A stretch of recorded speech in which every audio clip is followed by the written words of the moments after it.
Samsung's Galaxy S series gave us some of the most iconic smartphone features ever. The ones everyone talked about, the ones that made these phones legendary. But here's the twist. Most of those features are gone, from the headphone jack to removable batteries and even things you probably forgot existed. Samsung hyped them up, then killed them off. So why did they do it? And which features do fans still miss the most? Let's start with a fan favorite, removable batteries. From the original Galaxy S in 2009 all the way through the Galaxy S5 in 2014, every model had a back cover you could pop off to swap in a spare battery. It was freedom. Power users loved it. But with the Galaxy S6 in 2015, Samsung went sleek. Glass and metal design, wireless charging, thinner profile, and that meant sealed batteries. Many loved the new premium look, but others hated losing the option to carry a spare. Fast charging and power banks helped soften the blow, but the flexibility of swapping on the go, that was gone forever. And that wasn't the only fan favorite feature Samsung cut. The next one sparked even more backlash. Another fan favorite, expandable storage. From the Galaxy S1 all the way to the S5, every phone had a micro SD slot. Simple, affordable, add as much storage as you needed. Then in 2015, the Galaxy S6 launched, and the slot was gone. Fans were furious. The backlash was so strong that Samsung backtracked the very next year. With the Galaxy S7 in 2016, the SD slot returned, right alongside water resistance. For a while, things looked good. The S7, S8, S9, even the S10 and S20 all kept expandable storage alive. But then came the Galaxy S21 in 2021. Samsung killed the SD slot again, and this time, it looks permanent. Their reason? Bigger base storage and the rise of cloud services. But for power users, losing that cheap, flexible upgrade path felt like the end of an era.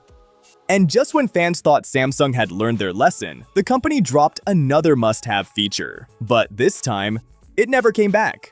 For years, the 3.5mm headphone jack was a staple on every Galaxy S phone. From the original Galaxy S through the S10 in 2019, it was always there. Samsung even mocked Apple for removing it. And then, they did the exact same thing. The S20 series launched without a headphone jack, right after the Note 10 had set the stage. From then on, no more headphone jacks on Galaxy flagships. Samsung's explanation: most people had already switched to wireless earbuds. And removing the jack freed up space for bigger batteries. But that didn't make it easier for longtime fans. After all, Samsung had once used the jack as a selling point. The backlash was real, softened only by the fact that Samsung included USB-C AKG earbuds for a while and launched Galaxy Buds as the new normal. Still, for many, the headphone jack was gone for good. Here's one most people forgot about: FM radio. The first three Galaxy S phones, from the S1 through the S3, had a built-in tuner and a radio app. Free music, local stations, news on the go. But with the Galaxy S4 in 2013, Samsung pulled the plug. No FM hardware, no app. Their reasoning: people were moving to streaming services like Spotify and TuneIn, so the feature felt outdated. And while most users didn't care, there was a loyal group who loved free offline radio. For them, the S4 marked the end of an era. But Samsung wasn't done cutting. The very same phone that killed FM radio added a feature fans actually loved, only to kill it again a few years later. The Galaxy S4 also introduced something new: an IR blaster. A tiny sensor on the top edge that turned your phone into a universal remote. TVs, cable boxes, even air conditioners, all controlled with Samsung's Watch On app. The feature stuck around for the S5 and S6, and many people got hooked on the convenience. Then, with the Galaxy S7 in 2016, it was gone. And Samsung never brought it back. Officially, the company said the feature wasn't widely used, and space inside the phone was better spent elsewhere. But for those who relied on it, losing the IR blaster felt like another needless step backward. And just when fans were still adjusting to missing features like the IR blaster, Samsung quietly cut another tiny but beloved detail, one that blinked at you every single day. From the Galaxy S3 in 2012 through the Galaxy S9 in 2018, Samsung phones had a little multicolor notification LED. Missed calls, texts, emails. That tiny light would blink until you checked it. Simple, reliable, and barely used any battery. But with the Galaxy S10 in 2019, Samsung introduced its new Infinity O display, slim bezels, hole-punch camera, and no space left for the LED. Instead, they offered software replacements like edge lighting and the always-on display. Some users welcomed the modern look, but many missed the glanceable simplicity of a blinking light. It was small, but it mattered, and if losing the LED stung, the next removal hit even harder. Samsung took away the button that defined the Galaxy S series for almost a decade. From the original Galaxy S in 2010 all the way to the Galaxy S7 in 2016. Every model had the same layout, a physical home button at the bottom, flanked by two capacitive keys. That home button even became a fingerprint scanner in later models. In 2017, Samsung went all in on the bezel-less trend with the Galaxy S8. The physical button was gone, so were the capacitive keys. In their place, on-screen navigation and a pressure-sensitive area for a virtual home button. The fingerprint sensor moved to the back, and later under the display. Most people loved the sleeker, futuristic design, but some missed the tactile click of the old button. This marked a turning point. Samsung officially joined the industry-wide shift toward all-screen, gesture-driven phones. And just when Samsung was simplifying its design, they added something new. A button nobody really asked for. The Galaxy S8 in 2017 didn't just debut Samsung's Infinity display. It also introduced a dedicated Bixby button on the left side. Press it once and Samsung's voice assistant would pop up, whether you wanted it to or not.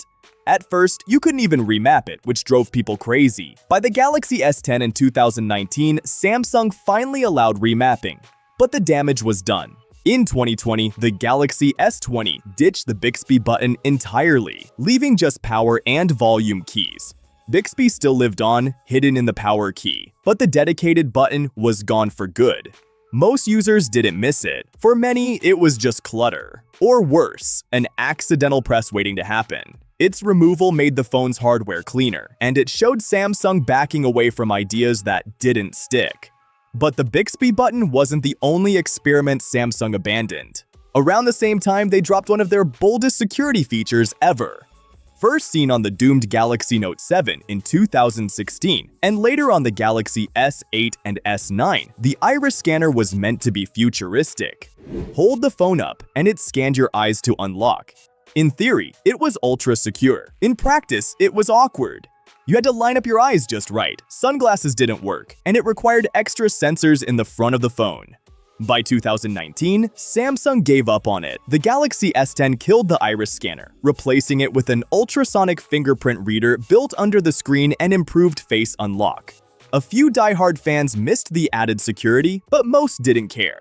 Iris scanning faded from the industry altogether, and Samsung's decision signaled that it wasn't the future after all. And just when Samsung seemed done cutting design features, they started trimming away the high-tech sensors too. The Galaxy S5 in 2014 didn't just bring water resistance. It also introduced a built-in heart rate monitor on the back of the phone. Later models, like the S6 through S9, even used it to estimate blood oxygen levels. It was a neat party trick and health enthusiasts loved it. But by 2019, the cracks showed. The smaller Galaxy S10e skipped the sensor, and by the Galaxy S20 in 2020, Samsung dropped heart rate and SpO2 sensors from every model. The reason? Samsung had wearables, Galaxy watches, and fitness bands that could track health more accurately. Phones no longer needed to. Most users didn't complain, but health-focused fans noticed. And quietly, Samsung nudged those people toward buying a Galaxy Watch, if they wanted the same features back. But that wasn't the only sensor Samsung decided was unnecessary. The next one disappeared almost as quickly as it arrived. In 2019, Samsung briefly experimented with a 3D time-of-flight depth camera. The Galaxy S10 5G and the S20 Plus and S20 Ultra included it. The idea was to improve portrait shots, blur backgrounds more realistically, and power futuristic AR measuring apps. On paper, it sounded like the next big step in smartphone photography. In practice, most people barely noticed it. By the Galaxy S21 in 2021, the TOF sensor was gone, and it hasn't returned since. Samsung found that software, combined with its advanced main cameras, could do the same job. For everyday users, the difference was invisible. For Samsung, it was one less piece of hardware to keep around. And while some features lasted years before disappearing, others came and went so fast that most people never even noticed. In 2014, the Galaxy S5 introduced a strange-looking port, a wide, dual-pronged micro USB 3.0 connector. On paper, it promised blazing fast data transfer, up to 10 times quicker than before.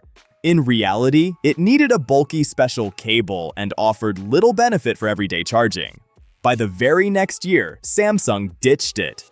The Galaxy S6 went back to the regular micro USB 2.0, and no Galaxy phone ever used that odd port again. Tech enthusiasts saw it as a curious regression, but for most users, it barely registered.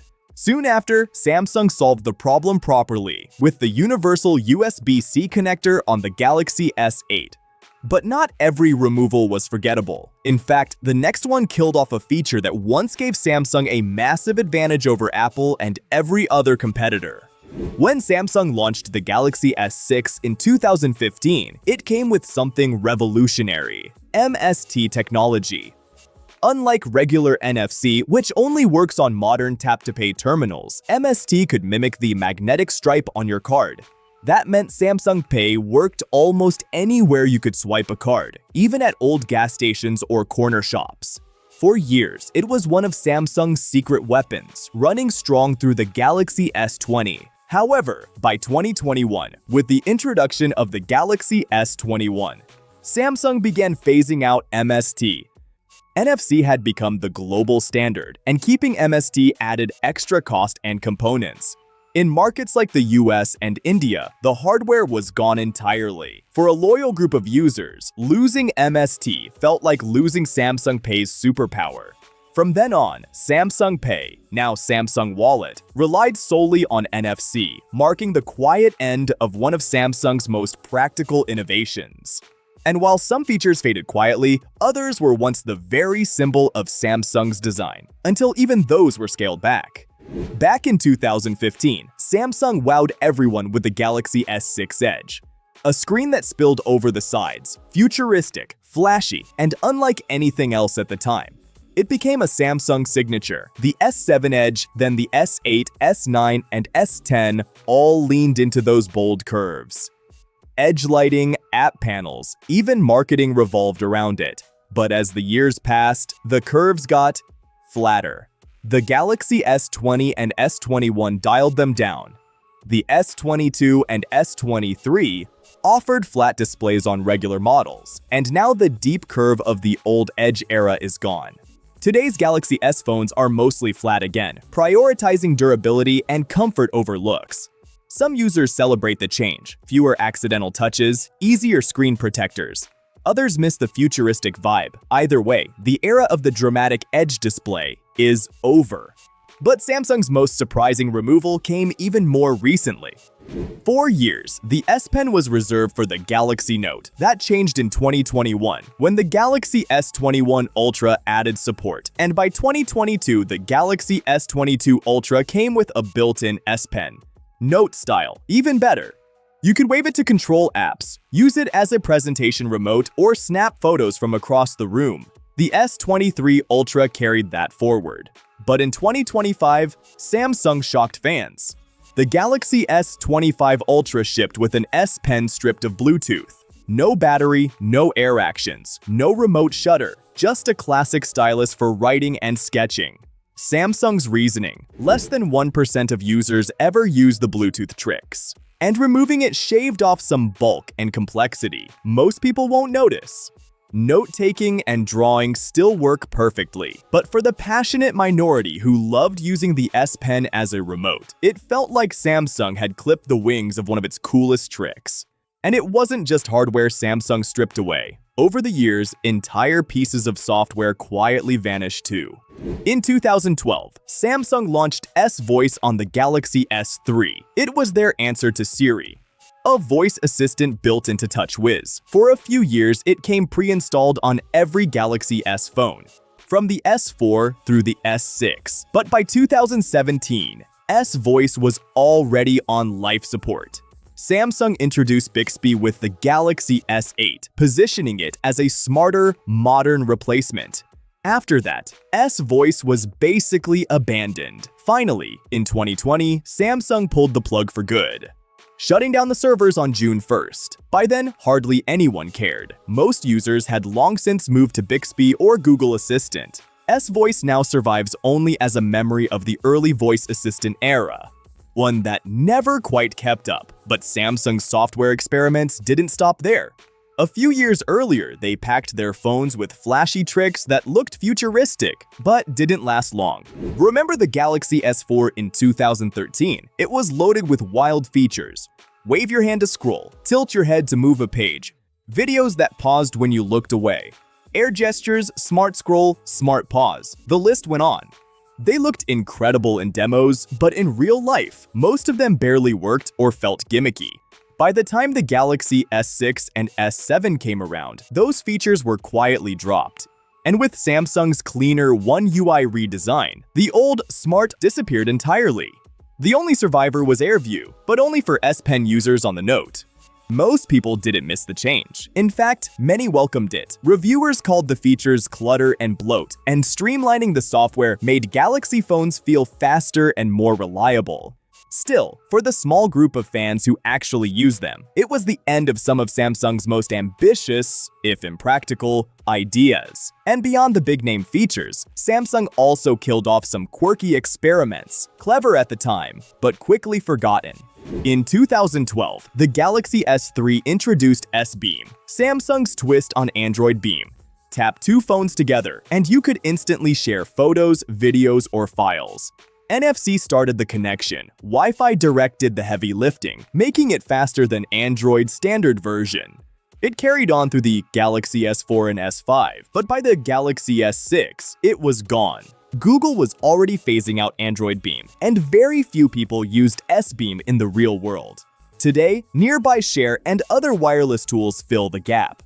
For most users, S-Beam's disappearance barely registered, another futuristic idea that time passed by. But if S-Beam was a quiet cut, the next one was flashier and designed to turn your friends' phones into a surround sound system.